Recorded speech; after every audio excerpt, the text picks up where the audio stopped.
وإذا قرئ القرآن فاستمعوا له وأنصتوا لعلكم ترحمون.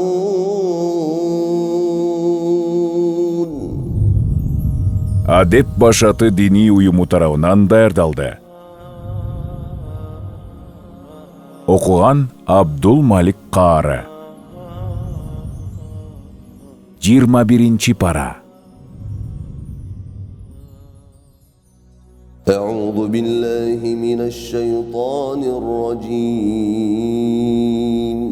بسم الله الرحمن الرحيم. ولا تجادلوا أهل الكتاب إلا بالتي هي أحسن إلا الذين ظلموا منهم وقولوا آمنا بالذي أنزل إلينا وأنزل إليكم وإلهنا وإلهكم واحد ونحن له مسلمون. وكذلك أنزلنا إليك الكتاب فالذين آتيناهم الكتاب يؤمنون به ومن هؤلاء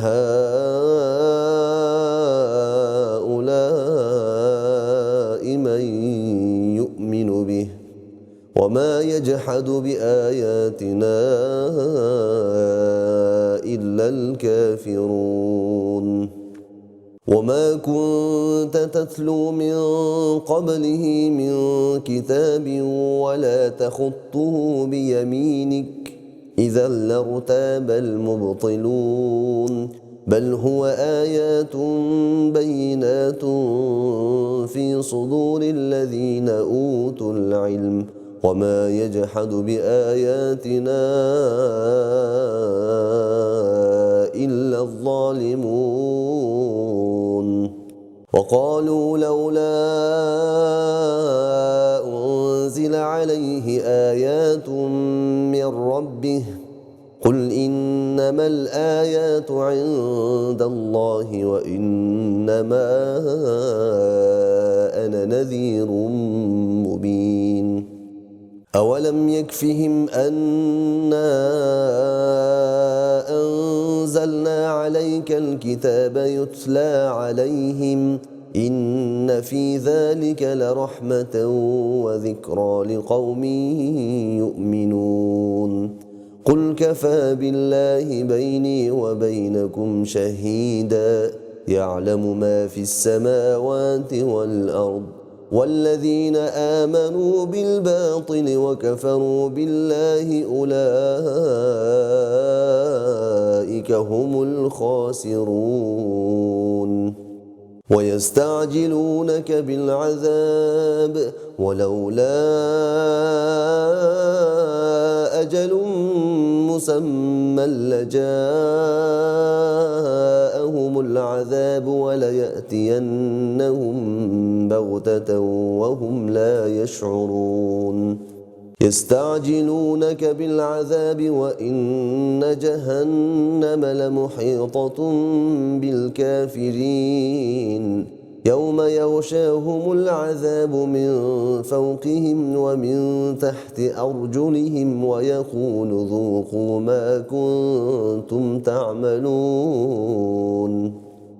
يا عبادي الذين آمنوا إن أرضي واسعة فإياي فاعبدون. كل نفس ذائقة الموت ثم إلينا ترجعون. والذين آمنوا وعملوا الصالحات لنبوئنهم من الجنة غرفا تجري من تحتها الأنهار خالدين فيها نعم أجر العاملين الذين صبروا وعلى ربهم يتوكلون. وكأي من دابة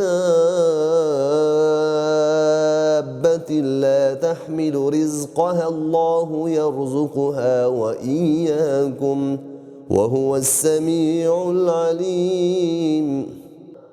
ولئن سألتهم من نزل من السماء ماء فأحيا به الأرض من بعد موتها ليقولن الله قل الحمد لله بل أكثرهم لا يعقلون. وما هذه الحياة الدنيا إلا لهو ولعب وإن الدار الآخرة لهي الحيوان لو كانوا يعلمون. فإذا ركبوا في الفلك دعوا الله مخلصين له الدين فلما نجاهم إلى البر إذا هم يشركون ليكفروا بما آتيناهم وليتمتعوا فسوف يعلمون. أولم يروا أنا جعلنا حرما آمنا ويتخطف الناس من حولهم أفبالباطل يؤمنون وبنعمة الله يكفرون. ومن أظلم ممن افترى على الله كذبا أو كذب بالحق لما جاءه أليس في جهنم مثوى للكافرين. والذين جاهدوا فينا لنهدينهم سبلنا وإن الله لمع المحسنين. بسم الله الرحمن الرحيم. ألف لام غلبت الروم في أدنى الأرض وهم من بعد غلبهم سيغلبون في بضع سنين لله الأمر من قبل ومن بعد ويومئذ يفرح المؤمنون بنصر الله ينصر من يشاء وهو العزيز الرحيم. وعد الله لا يخلف الله وعده ولكن أكثر الناس لا يعلمون ظاهرا من الحياة الدنيا وهم عن الآخرة هم غافلون. أولم يتفكروا في أنفسهم ما خلق الله السماوات والأرض وما بينهما إلا بالحق وأجل مسمى وإن كثيرا من الناس بلقاء ربهم لكافرون. أولم يسيروا في الأرض فينظروا كيف كان عاقبة الذين من قبلهم كانوا أشد منهم قوة وأثاروا الأرض وعمروها أكثر مما عمروها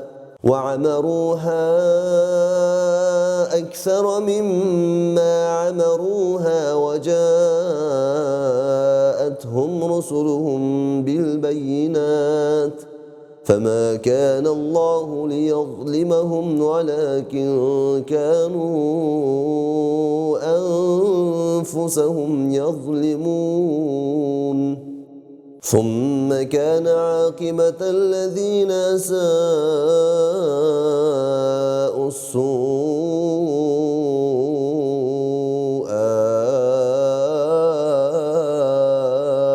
أن كذبوا بآيات الله وكانوا بها يستهزئون. الله يبدأ الخلق ثم يعيده ثم إليه ترجعون. ويوم تقوم الساعة يبلس المجرمون ولم يكن لهم من شركائهم شفعاء وكانوا بشركائهم كافرين. ويوم تقوم الساعة يومئذ يتفرقون. فأما الذين آمنوا وعملوا الصالحات فهم في روضة يحبرون. وأما الذين كفروا وكذبوا بآياتنا ولقاء الآخرة فأولئك في العذاب محضرون. فسبحان الله حين تمسون وحين تصبحون وله الحمد في السماوات والأرض وعشيا وحين تظهرون. يخرج الحي من الميت ويخرج الميت من الحي ويحيي الأرض بعد موتها وكذلك تخرجون. ومن آياته أن خلقكم من تراب ثم إذا أنتم بشر تنتشرون. ومن آياته أن خلق لكم من أنفسكم أزواجا لتسكنوا إليها وجعل بينكم مودة ورحمة إن في ذلك لآيات لقوم يتفكرون. ومن آياته أن خلق لكم من أنفسكم أزواجا لتسكنوا إليها وجعل بينكم مودة ورحمة إن في ذلك لآيات لقوم يتفكرون. ومن آياته خلق السماوات والأرض واختلاف ألسنتكم وألوانكم إن في ذلك لآيات للعالمين. ومن آياته منامكم بالليل والنهار وابتغاؤكم من فضله إن في ذلك لآيات لقوم يسمعون. ومن آياته يريكم البرق خوفا وطمعا وينزل من السماء ماء فيحيي به الأرض بعد موتها إن في ذلك لآيات لقوم يعقلون. ومن آياته أن تقوم السماء والأرض بأمره ثم إذا دعاكم دعوة من الأرض إذا أنتم تخرجون. وله من في السماوات والأرض كل له قانتون. وهو الذي يبدأ الخلق ثم يعيده وهو أهون عليه وله المثل الأعلى في السماوات والأرض وهو العزيز الحكيم. ضرب لكم مثلا من أنفسكم هل لكم مما ملكت أيمانكم من شركاء فيما رزقناكم فأنتم فيه سواء تخافونهم كخيفتكم أنفسكم كذلك نفصل الآيات لقوم يعقلون بل اتبع الذين ظلموا أهواءهم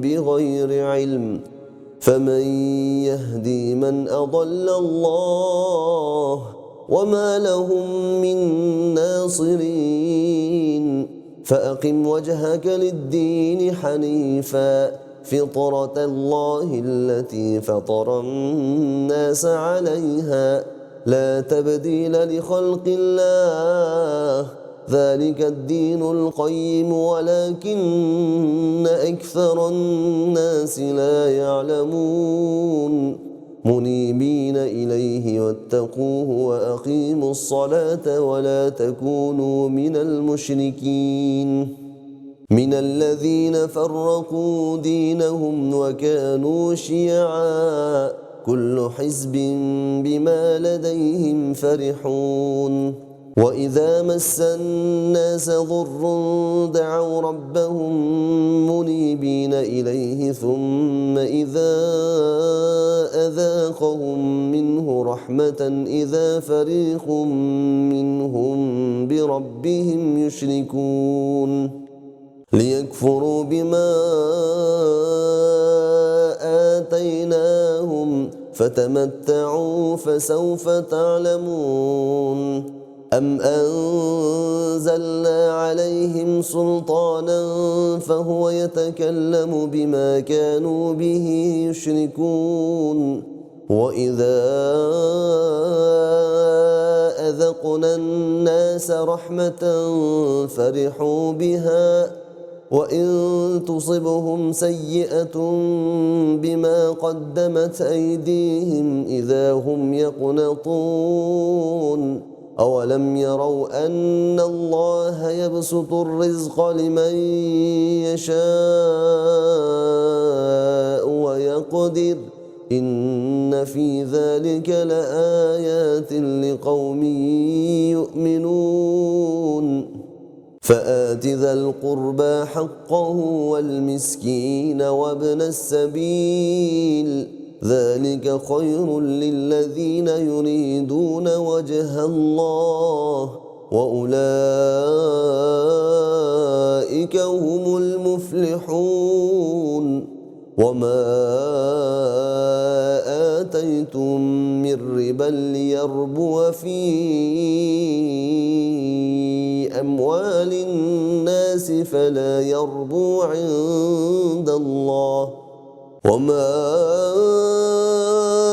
آتيتم من زكاة تريدون وجه الله فأولئك هم المضعفون الله الذي خلقكم ثم رزقكم ثم يميتكم ثم يحييكم هل من شركائكم من يفعل من ذلكم من شيء سبحانه وتعالى عما يشركون ظهر الفساد في البر والبحر بما كسبت أيدي الناس ليذيقهم بعض الذي عملوا لعلهم يرجعون قل سيروا في الأرض فانظروا كيف كان عاقبة الذين من قبل كان أكثرهم مشركين فأقم وجهك للدين القيم من قبل أن يأتي يوم لا مرد له من الله يومئذ يصدعون من كفر فعليه كفره ومن عمل صالحا فلأنفسهم يمهدون ليجزي الذين آمنوا وعملوا الصالحات من فضله إنه لا يحب الكافرين ومن آياته أن يرسل الرياح مبشرات وليذيقكم من رحمته ولتجري الفلك بأمره ولتبتغوا من فضله ولعلكم تشكرون ولقد أرسلنا من قبلك رسلا إلى قومهم فجاءوهم بالبينات فانتقمنا من الذين أجرموا وكان حقا علينا نصر المؤمنين الله الذي يرسل الرياح فتثير سحابا فيبسطه في السماء كيف يشاء ويجعله كسفا فترى الودق يخرج من خلاله فإذا أصاب به من يشاء من عباده إذا هم يستبشرون وإن كانوا من قبل أن ينزل عليهم من قبله لمبلسين فانظر إلى آثار رحمة الله كيف يحيي الأرض بعد موتها إن في ذلك لمحيي الموتى وهو على كل شيء قدير ولئن أرسلنا ريحا فرأوه مصفرا لظلوا من بعده يكفرون فإنك لا تسمع الموتى ولا تسمع الصم الدعاء إذا ولوا مدبرين وما أنت بهاد العمي عن ضلالتهم إن تسمع إلا من يؤمن بآياتنا فهم مسلمون الله الذي خلقكم من ضعف ثم جعل من بعد ضعف قوة ثم جعل من بعد قوة ضعفا وشيبة يخلق ما يشاء وهو العليم القدير ويوم تقوم الساعة يقسم المجرمون ما لبثوا غير ساعة كذلك كانوا يؤفكون وقال الذين أوتوا العلم والإيمان لقد لبثتم في كتاب الله إلى يوم البعث فهذا يوم البعث ولكنكم كنتم لا تعلمون فيومئذ لا ينفع الذين ظلموا معذرتهم ولا هم يستعتبون ولقد ضربنا للناس في هذا القرآن من كل مثل ولئن جئتهم بآية ليقولن الذين كفروا إن أنتم إلا مبطلون كذلك يطبع الله على قلوب الذين لا يعلمون فاصبر إن وعد الله حق ولا يستخفنك الذين لا يوقنون. بسم الله الرحمن الرحيم. ألف لام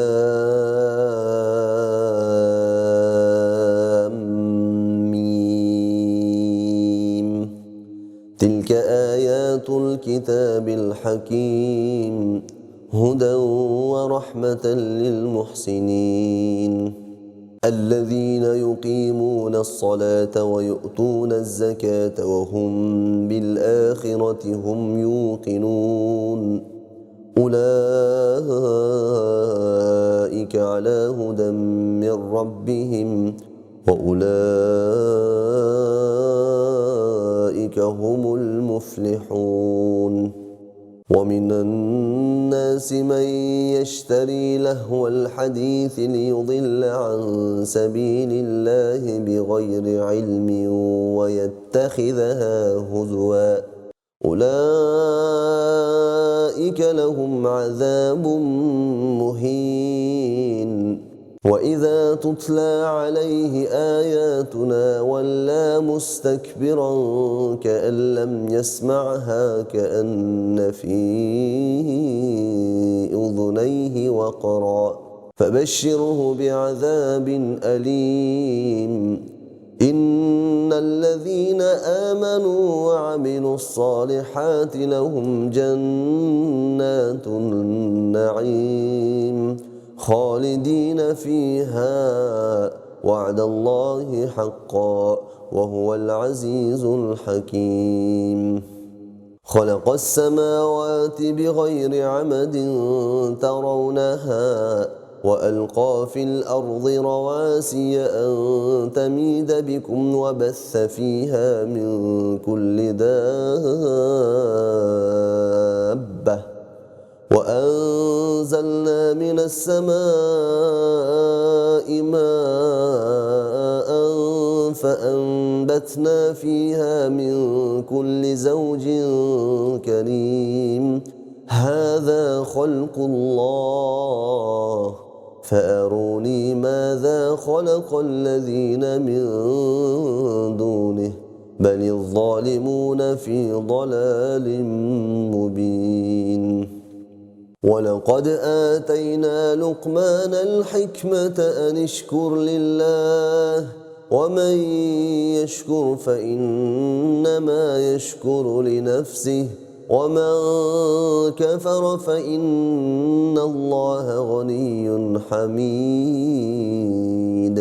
وإذ قال لقمان لابنه وهو يعظه يا بني لا تشرك بالله إن الشرك لظلم عظيم. ووصينا الإنسان بوالديه حملته أمه وهنا على وهن وفصاله في عامين أن اشكر لي ولوالديك إلي المصير. وإن جاهداك على أن تشرك بي ما ليس لك به علم فلا تطعهما وصاحبهما في الدنيا معروفا واتبع سبيل من أناب إلي ثم إلي مرجعكم فأنبئكم بما كنتم تعملون. يا بني إنها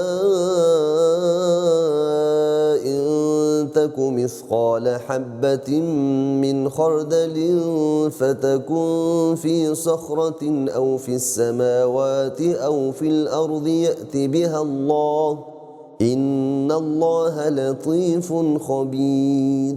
يا بني أقم الصلاة وأمر بالمعروف وانه عن المنكر واصبر على ما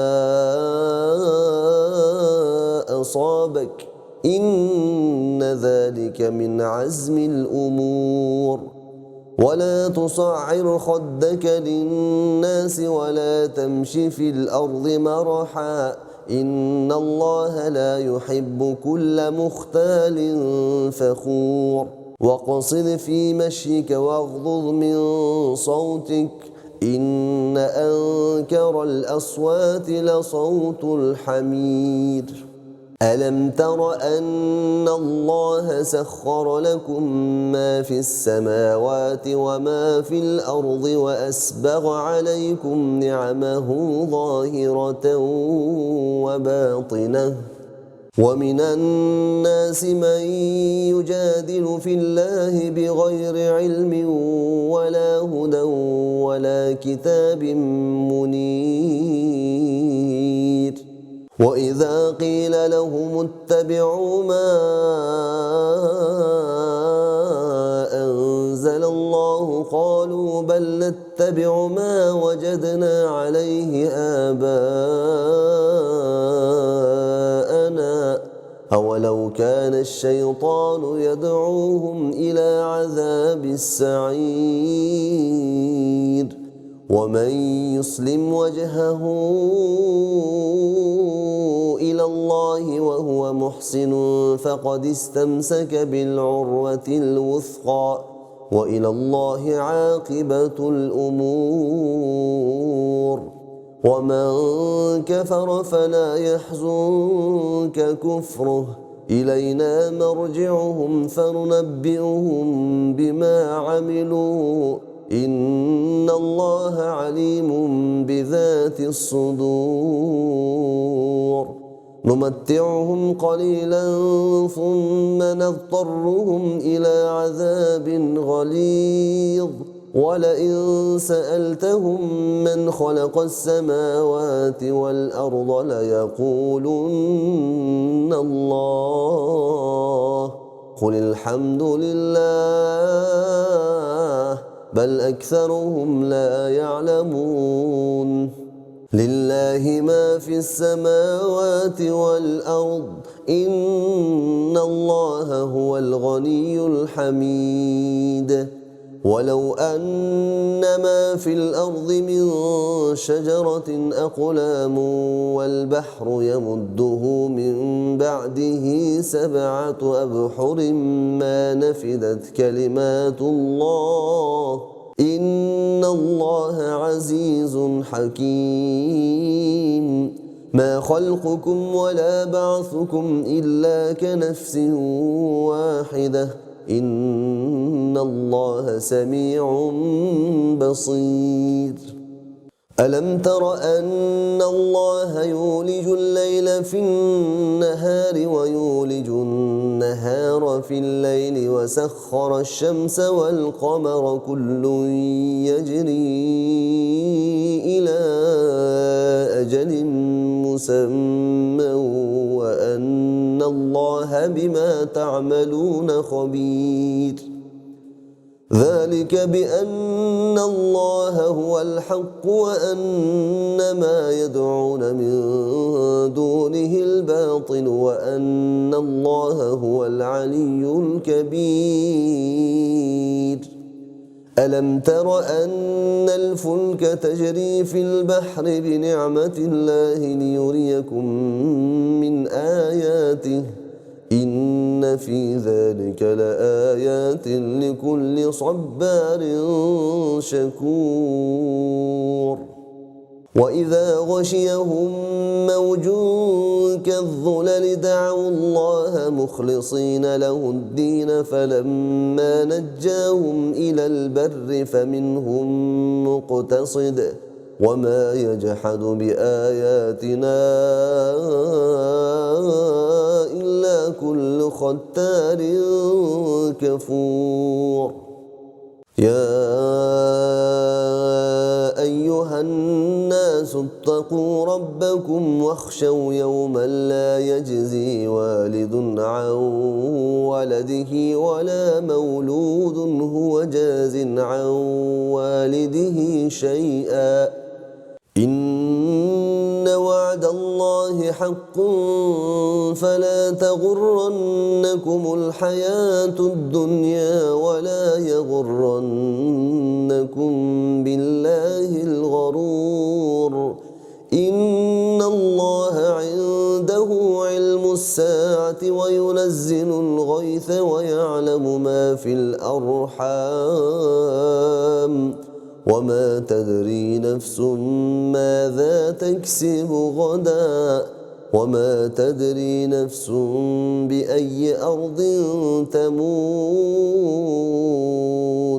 إن الله عليم خبير. بسم الله الرحمن الرحيم. ألف لام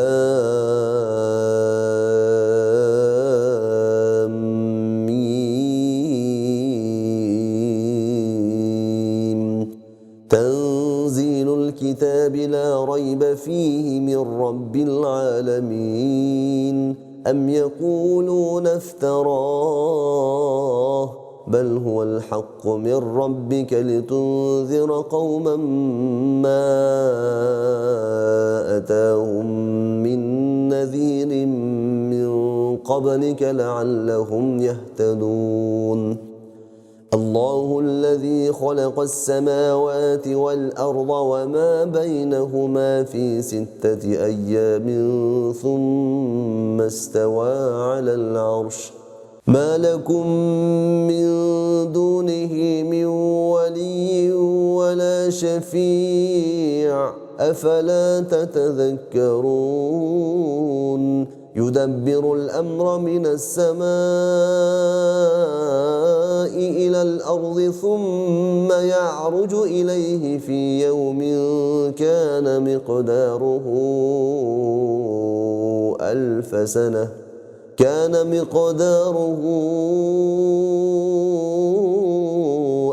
سنة مما تعدون. ذلك عالم الغيب والشهادة العزيز الرحيم. الذي أحسن كل شيء خلقه وبدأ خلق الإنسان من طين ثم جعل نسله من سلالة من ماء مهين ثم سواه ونفخ فيه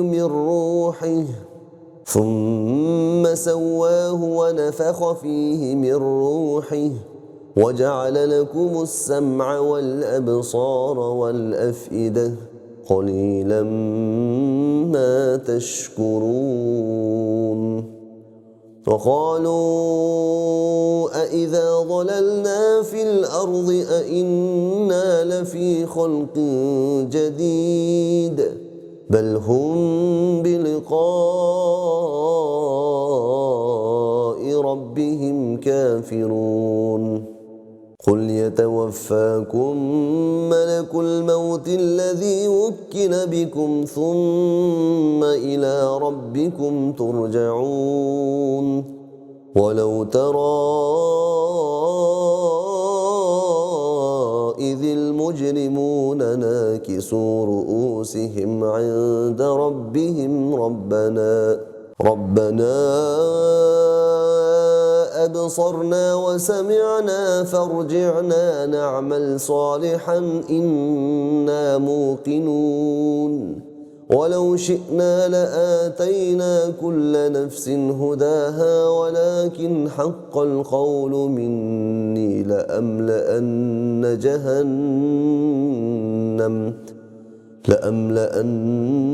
جهنم من الجنة والناس أجمعين.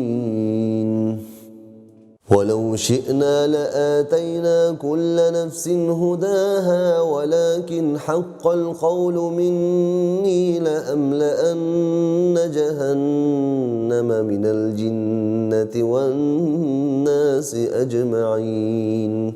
فذوقوا بما نسيتم لقاء يومكم هذا إنا نسيناكم وذوقوا عذاب الخلد بما كنتم تعملون. إنما يؤمن بآياتنا الذين إذا ذكروا بها خروا سجدا وسبحوا بحمد ربهم وهم لا يستكبرون تتجافى جنوبهم عن المضاجع يدعون ربهم خوفا وطمعا ومما رزقناهم ينفقون فلا تعلم نفس ما أخفي لهم من قرة أعين جزاء بما كانوا يعملون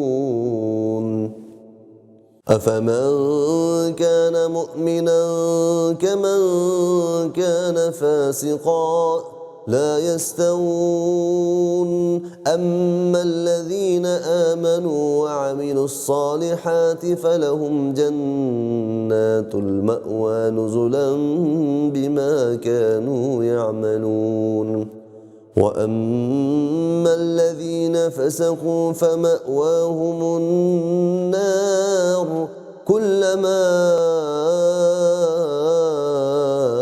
أرادوا أن يخرجوا منها أعيدوا فيها وقيل لهم ذوقوا عذاب النار الذي كنتم به تكذبون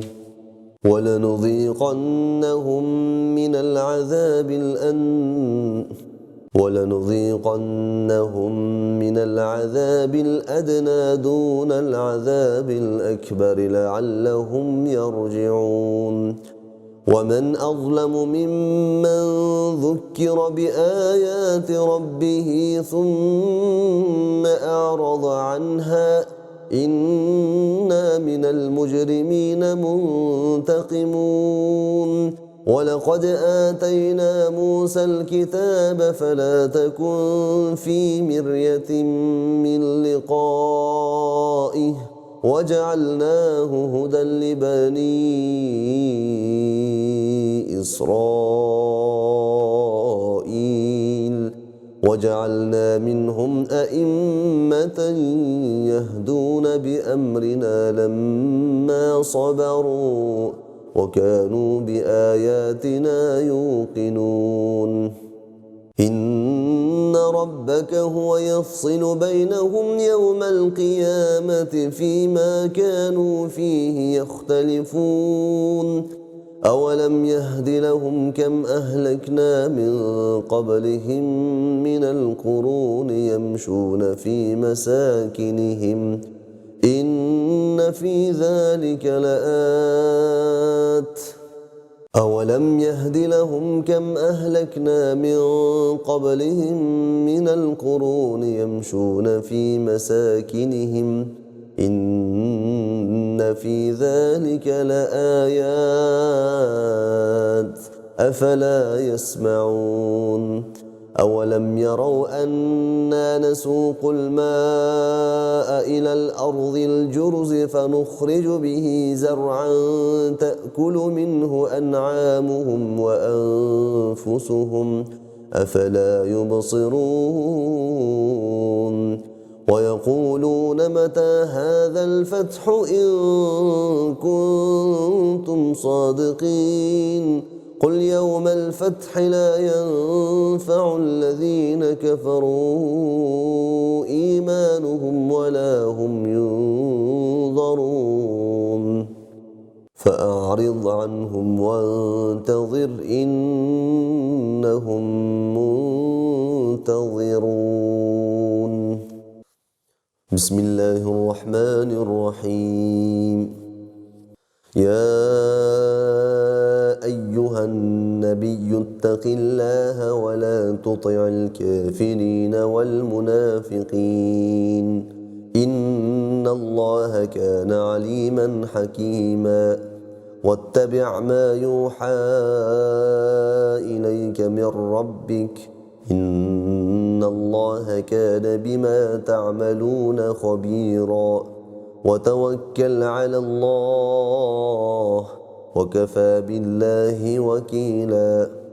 ما جعل الله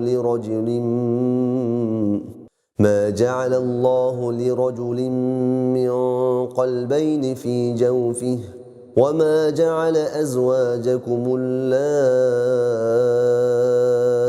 تظاهرون منهن أمهاتكم ما جعل الله لرجل من قلبين في جوفه وما جعل أزواجكم اللائي تظاهرون منهن أمهاتكم وما جعل أدعياءكم أبناءكم ذلكم قولكم بأفواهكم والله يقول الحق وهو يهدي السبيل. ادعوهم لآبائهم هو أقسط عند الله فإن لم تعلموا آباءهم فإخوانكم في الدين ومواليكم وليس عليكم جناح فيما أخطأتم به ولكن ما تعمدت قلوبكم وكان الله غفورا رحيما. النبي أولى بالمؤمنين من أنفسهم وأزواجه أمهاتهم وأولو الأرحام بعضهم أولى ببعض في كتاب الله من المؤمنين والمهاجرين إلا أن تفعلوا إلى أوليائكم معروفا كان ذلك في الكتاب مسطورا. وإذ أخذنا من النبيين ميثاقهم ومنك ومن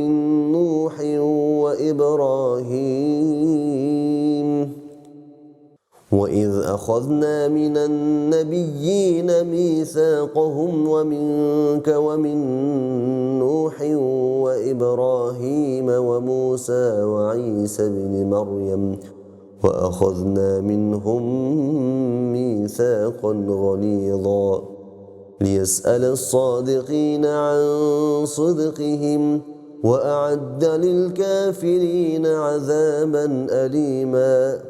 يا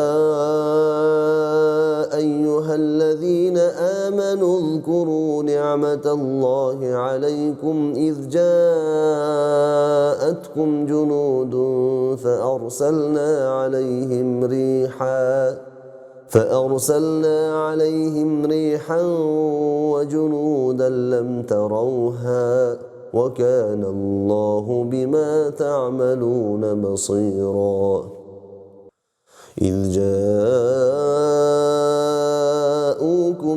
من فوقكم ومن أسفل منكم وإذ زاغت الأبصار وبلغت القلوب الحناجر وتظنون بالله الظنونا هنالك ابتلي المؤمنون وزلزلوا زلزالا شديدا.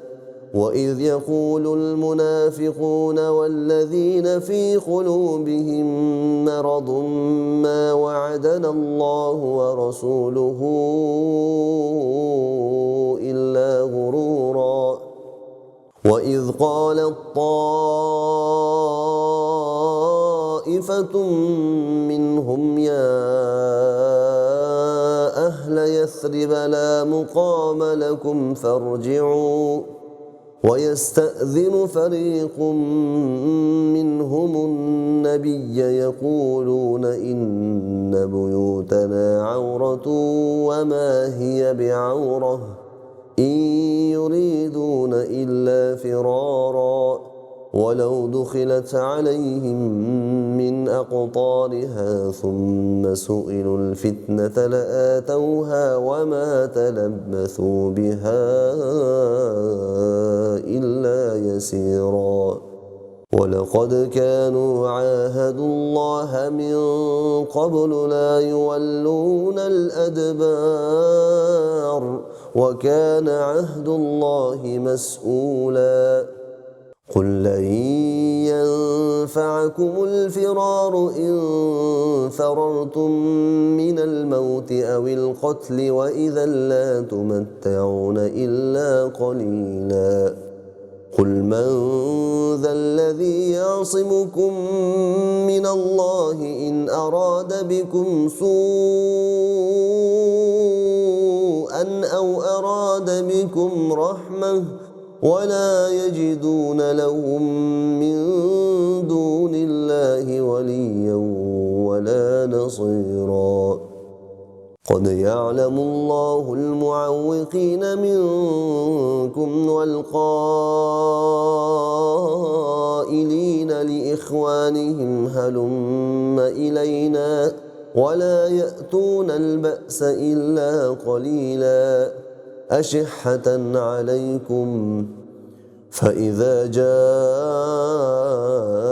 الخوف رأيتهم ينظرون إليك تدور أعينهم كالذي يغشى عليه من الموت فإذا ذهب الخوف سلقوكم بألسنة حداد أشحة على الخير أولئك لم يؤمنوا فأحبط الله أعمالهم وكان ذلك على الله يسيرا يحسبون الأحزاب لم يذهبوا وإن يأتي الأحزاب يودوا لو أنهم بادون في الأعراب يسألون عن أنبائكم ولو كانوا فيكم ما قاتلوا إلا قليلا لقد كان لكم في رسول الله أسوة حسنة لمن كان يرجو الله واليوم الآخر وذكر الله كثيرا ولما رأى المؤمنون الأحزاب قالوا هذا ما وعدنا الله ورسوله وصدق الله ورسوله وما زادهم إلا إيمانا وتسليما من المؤمنين رجال صدقوا ما عاهدوا الله عليه فمنهم من قضى نحبه ومنهم من ينتظر وما بدلوا تبديلا ليجزي الله الصادقين بصدقهم ويعذب المنافقين إن شاء أو يتوب عليهم إن الله كان غفورا رحيما ورد الله الذين كفروا بغيظهم لم ينالوا خيرا وكفى الله المؤمنين القتال وكان الله قويا عزيزا وأنزل الذين ظاهروهم من أهل الكتاب من صياصيهم وقذف في قلوبهم الرعب فريقا تقتلون وتأسرون فريقا وأورثكم أرضهم وديارهم وأموالهم وأرضا لم تطئوها وكان الله على كل شيء قديرا يا أيها النبي قل لأزواجك إن كنتن تردن الحياة الدنيا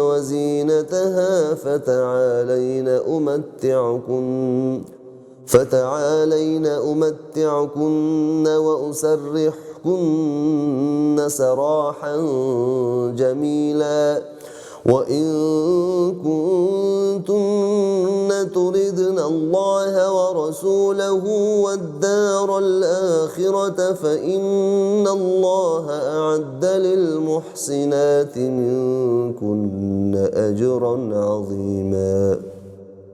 يا نساء النبي من يأت منكن بفاحشة مبينة يضاعف لها العذاب ضعفين وكان ذلك على الله يسيرا. صدق الله العظيم.